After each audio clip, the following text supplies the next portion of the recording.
Hey guys! So, we want to share why this is a big deal for. I know that people have been asking us when are you guys gonna have kids, and it's been such a painful question at times. But it wasn't always painful because I know that people don't know that infertility is a thing, and they also don't know that like people my age could actually go through such a thing. So, where did it start? A long time ago. It started a long time. Okay, my whole life, my period has been, it's been very irregular. So irregular that I think my whole life I've never went on a period like all 12 months. I think in 1 year, if I've had most would be 7 times in a year. That's like, wow, that was a stretch. But generally I would go on my period in a year 5 times because I struggled to ovulate. So that was the biggest thing. Ovulation was the biggest thing. For me to find out that I was infertile, at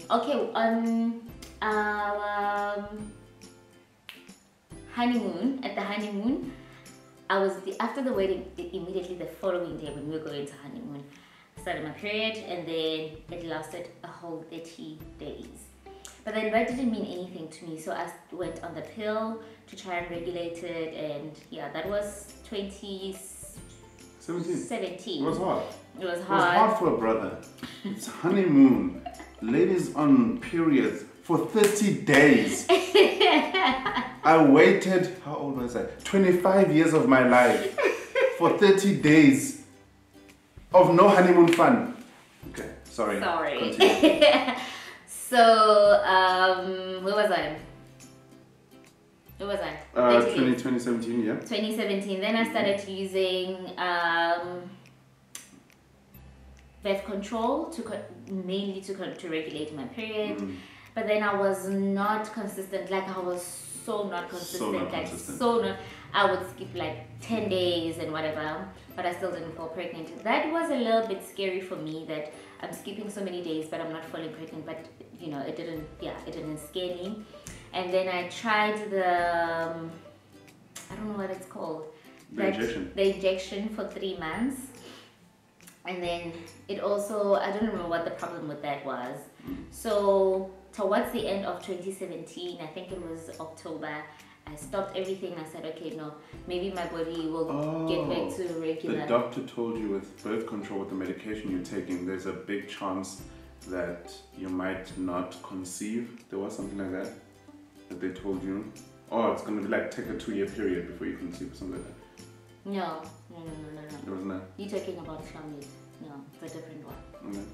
So I stopped because I wasn't consistent, and like it was just a drag. The whole birth control thing was such a drag for me. Plus, I honestly started to think, no, I actually can't have kids because I'm skipping, I'm not consistent, and nothing is happening. Cool. I was happy, but I was like, what if you don't? And then towards the end of 2017, I think October-ish, then I stopped everything. And then my period started being like that again. And then in January 2018, I went on my period. This time it was long. I think it was 40 days, January to February. Went on my period for 40 days, and then I decided that, you know what, maybe this time I need to go see a gynecologist.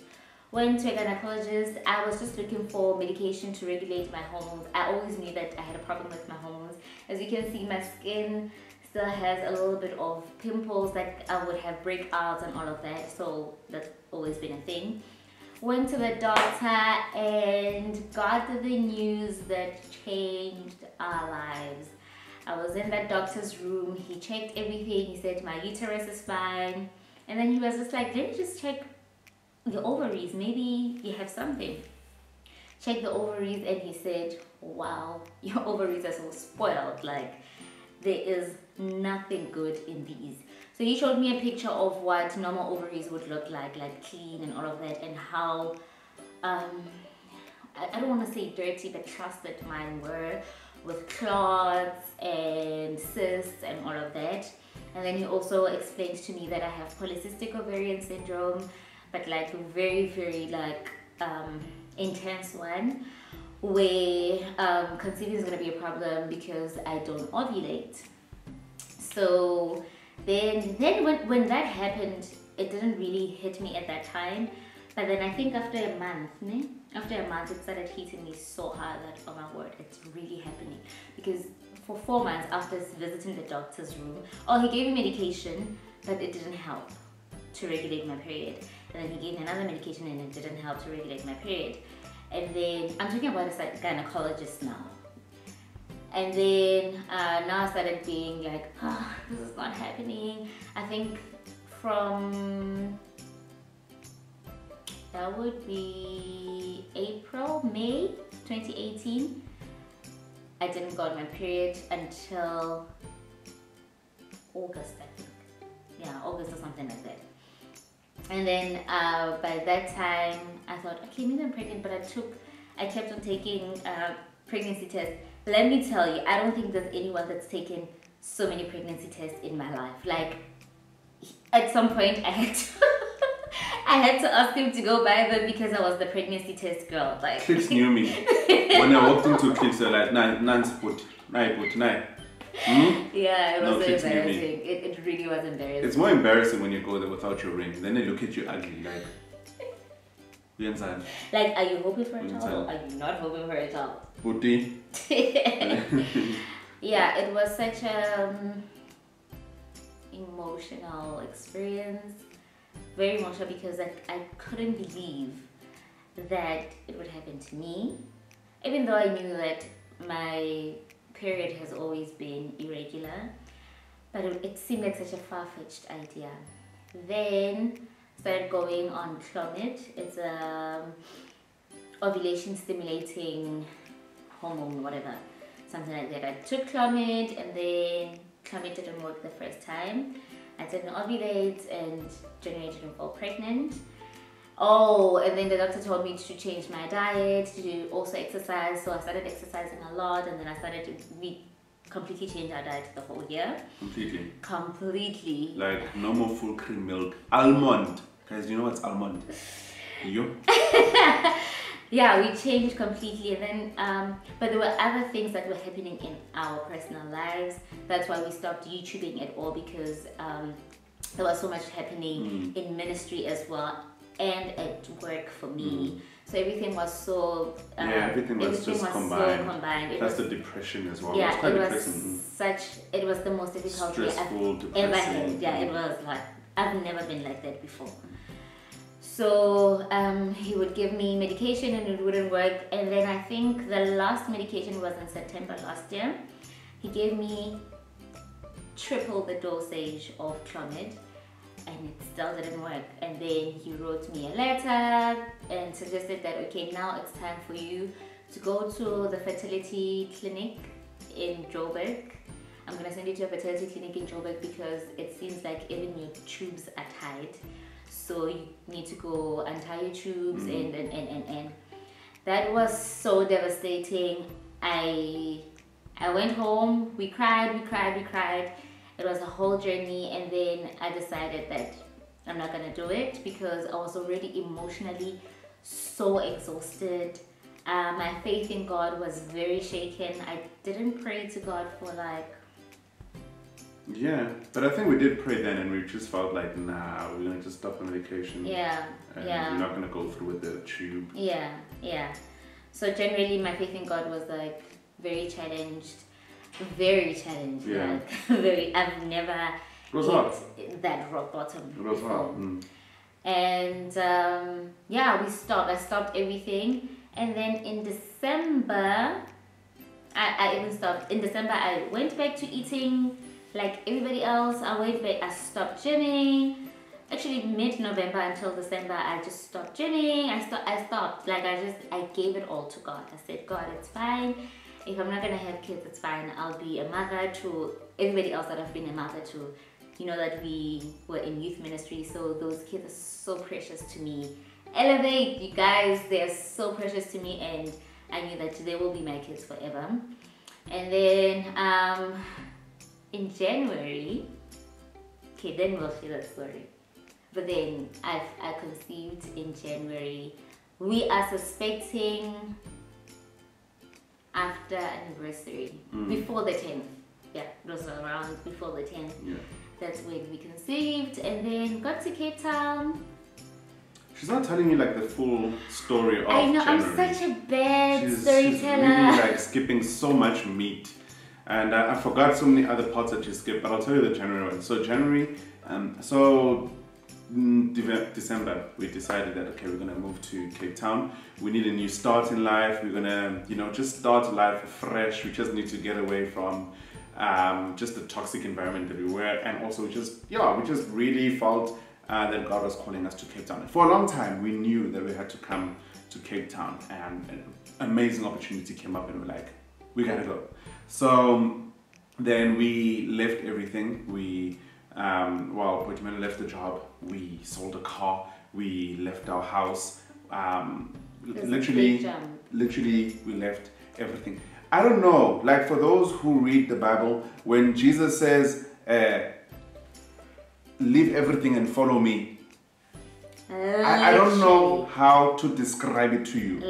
Literally when you have to leave everything, even the idea of black success, you had to leave everything and start off from scratch.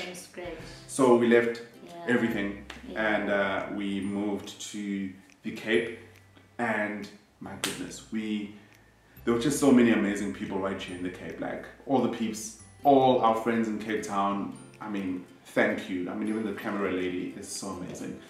So thank you. So yeah, we moved to the Cape, but we took a pregnancy test before we left. Oh yeah. So my mentor, I don't know if I should call Anne mentor, but she was like my mother in faith. Like she walked the journey with me, because church leadership was very difficult for me, and she walked with me, and she was like,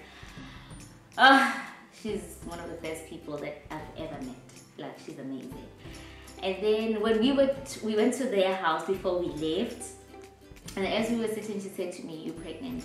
I said, "No." I remember very well where I was sitting, and I said, it could never be me. Like, it was such a far-fetched idea for me to be pregnant. I was like, could never be me. It could never happen to me. Never, ever.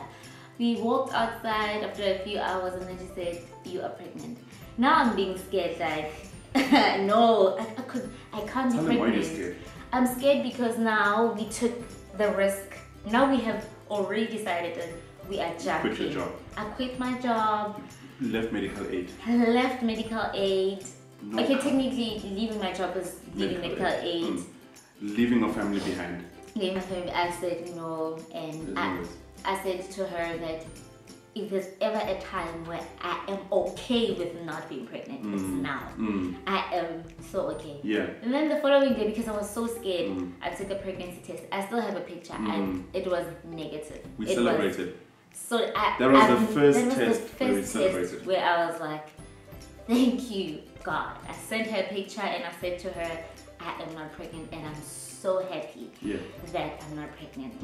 And then I said, which is funny, I said to her, I don't mind falling pregnant at this month, meaning towards the end of the year. And guess what? That month is the month that we are actually conceiving. No. Giving birth. Yeah. Yeah, I said, I don't mind.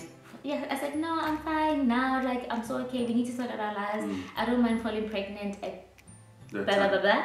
Yeah, and that's when we're giving birth. So I took a test, and I said to Linda, if this test is positive, we are not going to Cape Town. We are so not. I need my family. I cannot go through pregnancy alone, because I know it's going to be a journey for me. I'm not going to do that. This is late January, by the way. Yeah, so I was already 2 weeks pregnant when I took the test, and it couldn't. I think I was 3. 3 weeks. I was 3 weeks. 2 to 3 weeks, because when I tested, when I came to Cape Town, I was already 5. So yeah, I was about 3 weeks then when I tested, but it couldn't detect it.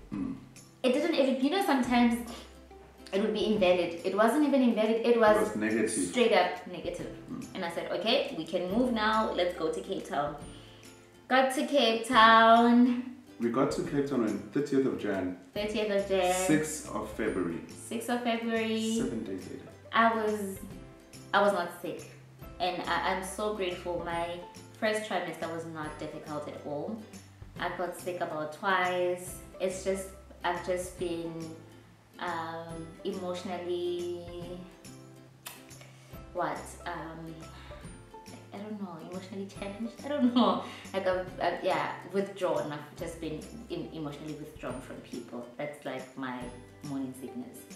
So we got here, and then on the 6th, my pelvis was so painful. It's still painful even today. Okay, today's painful because I went to exercise, but my pelvis was so painful. I thought, if I'm gonna go on my period, why don't I start? Because now it's so painful, and it's been painful for such a long time. Let me just go see the doctor. Yeah, let me go see if I can get what? You thought it was cancer. You thought yeah, it was I'm coming. Okay. I'm coming. So, but then I could feel like there's something. As I'm walking, okay, on the 6th of February, I walked to the doctor. That was like 2 kilometers, ne? Walked to the doctor, 2 kilometers. On the way, I'm saying to God, I feel that there's something inside of me, and I know that it's a cancer. But it's okay. If it's a cancer, it's okay. I will beat the cancer. I will shave my head. I will be the pink girl. I will be ambassador. You know, I was like positive, like, okay, I will serve you with my illness. And I got there, told the doctor that my history, basically my history of like gynecology and all of that.